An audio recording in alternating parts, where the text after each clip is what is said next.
because the problem is now, keep in mind that there's two worlds. There's a physical world and there's a spiritual world. And in the physical world, very often the most common way of learning is through information. Yeah, does that make sense? So you learn, like I'll tell you 1 + 1 is 2. I'll tell you the square root of 4 is 2, and you've got that information.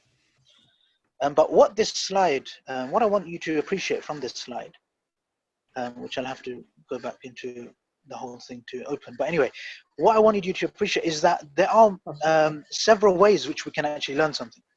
And for those of you doing the courses, you're probably realizing this by now, that there's several ways within which we can learn. So here I'm going to give you 3 ways to learn. Yeah, number 1 is information. Yeah, so that's the normal way we learn. Like if I can tell you the information and you're like, here, so I can tell you Allah created you. This is information. Now there's a certain, on an intellectual level to some extent, that will affect you. But all in all, I would say it's a very slow way of learning.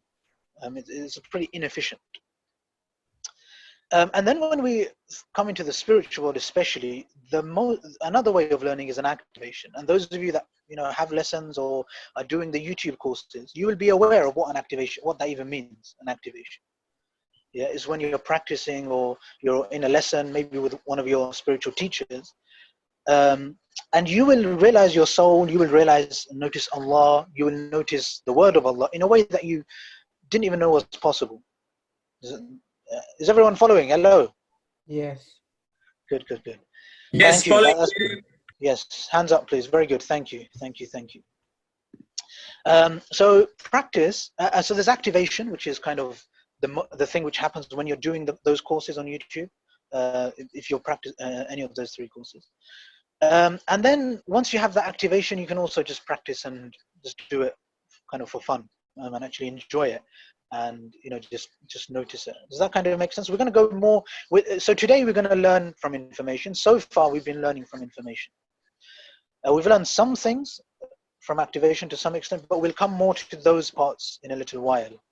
Is that okay with everyone? And practice is what, inshallah, you'll do after the lesson. So even just by doing this lesson, hopefully, you'll have some activation and you'll be able to practice deeper. Is everyone